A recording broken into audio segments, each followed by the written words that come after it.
Welcome to the latest podcast from Waitmans, where legal experts Ed Lewis and Richard Palmer discuss silent cover for coronavirus in design and construction policies.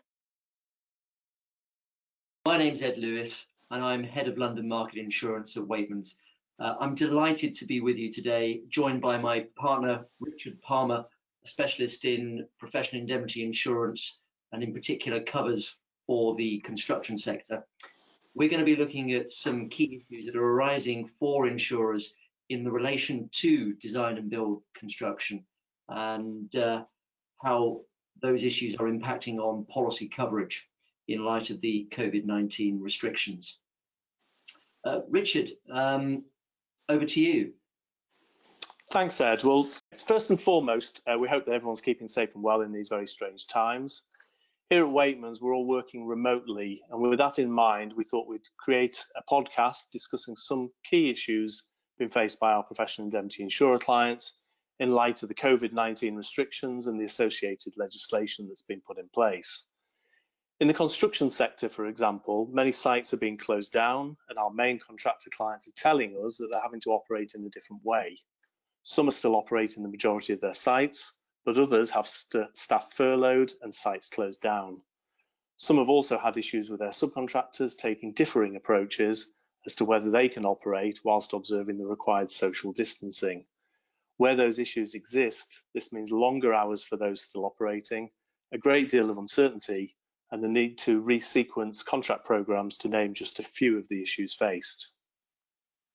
Yeah, it's really interesting, actually, isn't it, Richard? I mean, one of the key issues our insurer clients are raising with us, and one of the ones that we're going to focus on in this podcast, is whether the effect of all this change is actually going to increase their risk profile, particularly in relation to their design and construction policies. And if it is, they're also asking us, should we put in place a blanket COVID-19 exclusion, as some insurers have been doing in relation to fire and safety, for example? Should they make amendments to their policy wordings, or should they just keep the wordings as they are on the basis that the risk has not significantly increased? Now, just to be clear, our comments in this video, of course, are just examples that we're able to provide based on what we've seen to date in relation to D&C policy wordings. But the approach may also apply to other wordings more generally, in particular those for other construction professionals such as architects, engineers, and surveyors. But because each wording will, of course, differ slightly, we're only able to set out some of the general principles here and the approaches that you could consider. But there's no substitute, of course, for taking specific legal advice on your own policy wordings and book of business. And of course, keep in mind that the profile of those wordings and that book of business will differ from one insurer to another. Of course, we'd be delighted to assist you with any review that you needed. So feel free to get in touch with us, drop us a line or give us a call.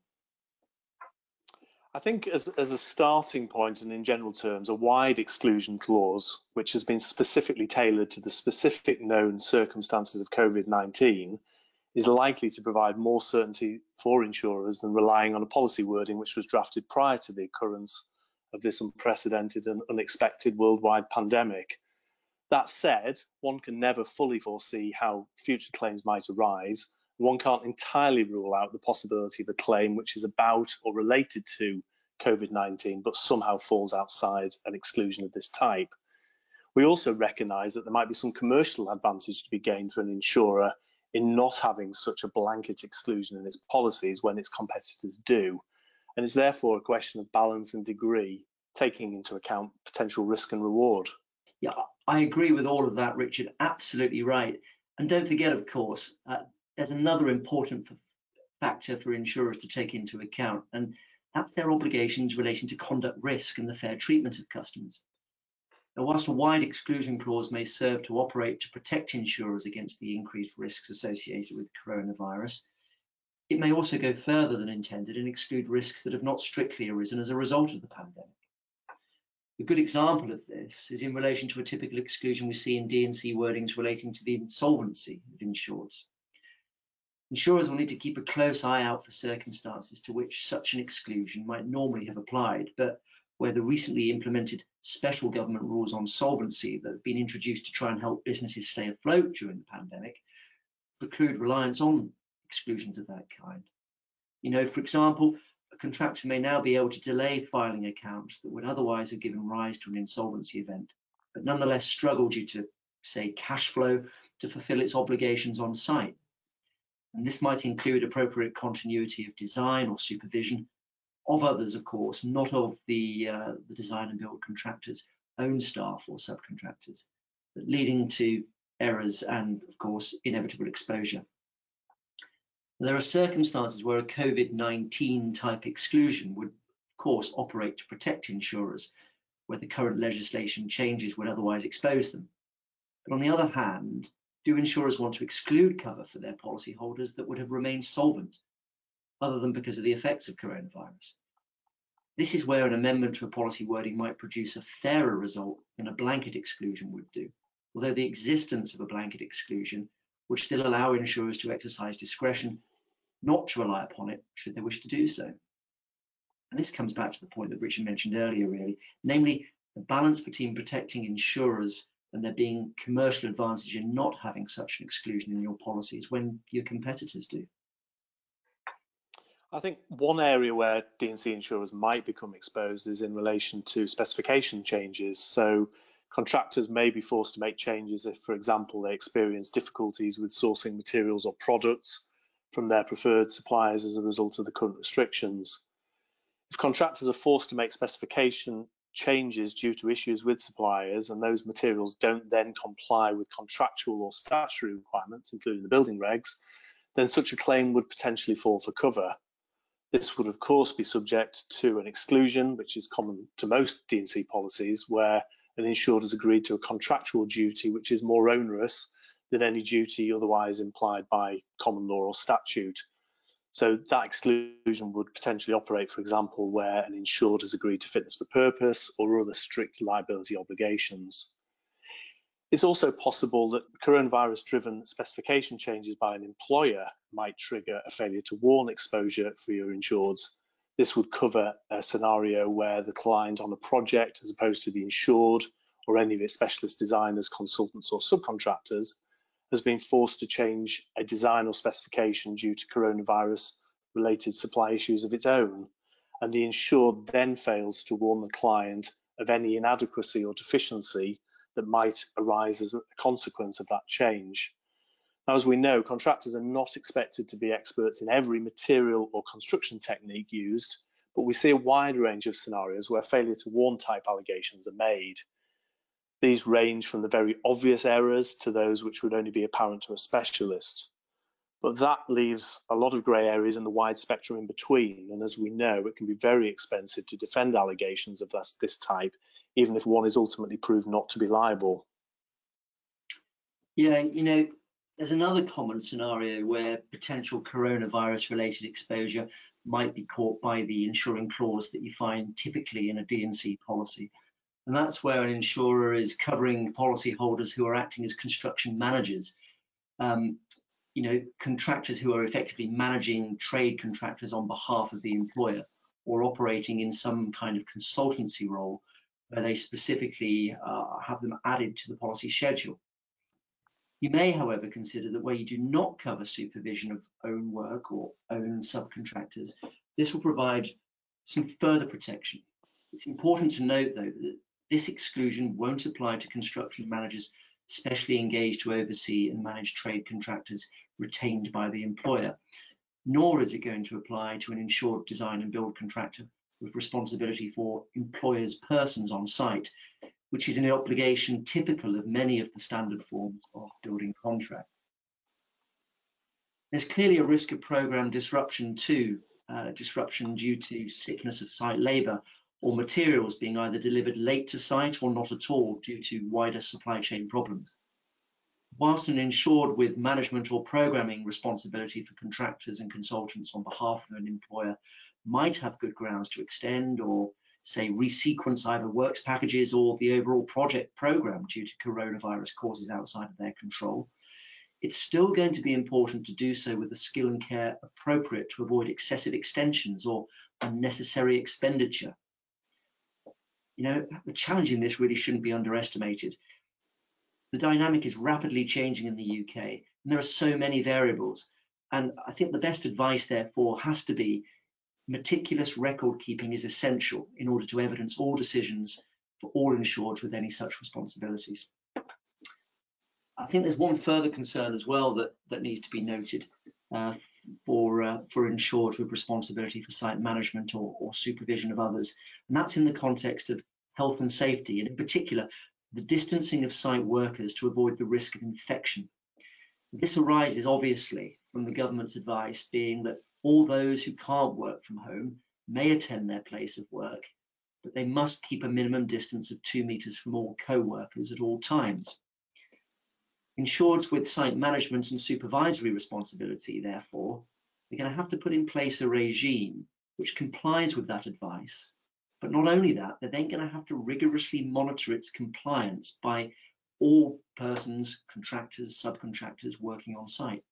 If they don't, then a failure to do so might otherwise result in claims by those put at risk or infected, and it's fair to say, quite possibly by persons infected due to site labourers taking the virus home with them. It's a harder issue to prove and will of course be subject to the legal tests of causation, but nonetheless I think we've got to realistically expect a significant number of claims of that type coming down the track in the future. It's possible that the failure to implement a safe system of work, of course, to guard against infection leading to sickness and labour shortage, could also lead to an exposure for any consequential programme delays, including the employer's liability for concomitant loss and expense claims by contractors and subcontractors. Absolutely. I think another staple of D&C policy which merits further consideration in the context of COVID-19 is the special notification conditions that are commonly applied to adjudications. And this is in the context of both adjudications commenced against an insured and those which an insured may themselves wish to commence for outstanding payments so as to keep cash flow moving in these difficult times. Whilst business before the courts is slowing down, with some cases suspended and others subject to extended directions, there's been no similar impact on adjudication. So insurers will need to balance their interests to be notified quickly about adjudication referrals against the practicalities that insureds will face in notifying insurers within the usual 2-day window prescribed by most D&C policies. And this may be in circumstances where an insured's office has been closed or their staff are sick, self-isolating or furloughed, and that's obviously going to make it much more difficult for them to monitor the service of adjudication referrals. And there may also be similar challenges in terms of an insured's ability to cooperate in a timely fashion with insurers' conduct of any such adjudications that actually take place.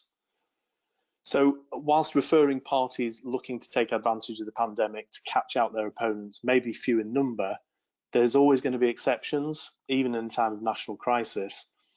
We've seen the courts recently, in the case of Milchrist Developments and Waters, dismiss the application by one party who was seeking to have an adjudication decision overturned because of the effect of COVID-19 on their ability to prepare and defend the adjudication.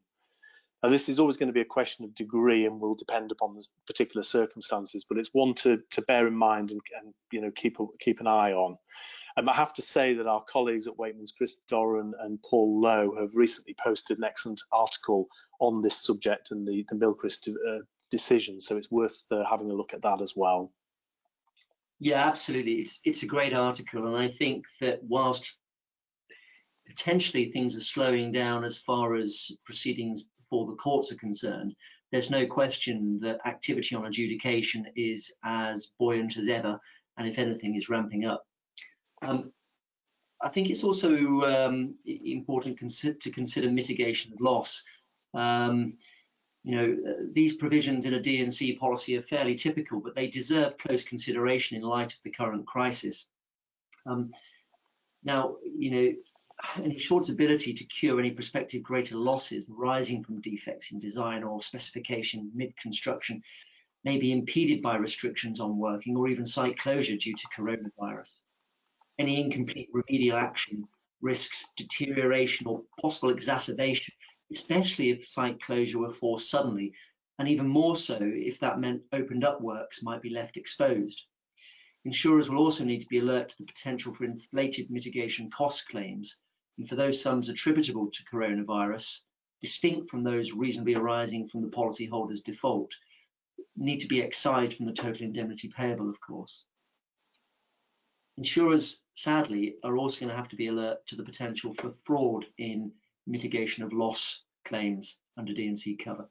One example being labour costs claimed for site staff who may have been placed on furlough, or furlough claimed for site staff engaged on mitigation of loss duties at the insurer's expense. And this could be a particular problem on projects that were already loss-making or subject to very tight margins in the first place before coronavirus hit. Absolutely, Ed. I think just in summary then, we've obviously highlighted a number of issues and potential increased risks to insurers as a result of COVID-19. We're not intending that to be an exhaustive list, but I think that they do demonstrate that careful thought needs to be given to these scenarios and the impact that they can have on your book of business. There are, of course, different approaches that insurers can take, and one size won't necessarily fit all. So on the one hand, a blanket wide-ranging COVID-19 exclusion may have some merit in producing certainty for insurers, but then a suitably worded policy without such an exclusion might create a commercial edge in the market for you. It may also go some way to avoiding the potential unfairness that a blanket exclusion can create for your customers, as Ed alluded to earlier. We're also keenly aware and alive to the fact that, as a general rule, insurers will be reluctant to tinker or change wordings that have by and large served them well over the years, in which case a blanket exclusion might work better for them. So it's horses for courses. Yeah, too right, Richard. I think there are also potential issues with the interpretation of such an exclusion clause being applied on a blanket basis. In the event, we've seen examples where the clause seeks to reverse the burden of proof, placing the onus on the insured rather than the insurer, which, as we're all aware, is contrary to the usual position under common law. In the event of any ambiguity over the application and effect of an exclusion, I think this is going to make it even more likely that the outcome would be construed in favour of the policyholder rather than the insurer. It also highlights, I think, to any tribunal asked to look at the wording, that an insurer is not confident in its original wording. Otherwise, if it were, why would there have needed to be a blanket exclusion in the first place? So, adding a blanket exclusion, I suspect, could have some unexpected and undesired consequences for insurers down the line. Another halfway house solution, therefore, might be to apply, say, a low aggregate limit to a COVID-19 related circumstance, so that some cover is at least provided, but within more controlled parameters. I think this may mean also that any tribunal called to interpret or adjudicate on a policy dispute is more likely to construe an exclusion in the favour of the insurer in those circumstances. Absolutely, that makes a lot of sense. I think therefore we probably bring our podcast to an end for today, but we hope that it's helped provoke your thinking in this area and to demonstrate that there are different solutions available to insurers faced with these challenges. As Ed said earlier, different circumstances, different policy wordings will provide different solutions. So there's no substitute for taking some legal advice on these issues. So if you'd like to set up a call with us to discuss any issues further on these lines and to explore what works best for you and your business, then please do so. We'd be absolutely delighted to help. Absolutely. I think all that remains to be said is take care, everyone, and we look forward to meeting up with you all again very, very soon.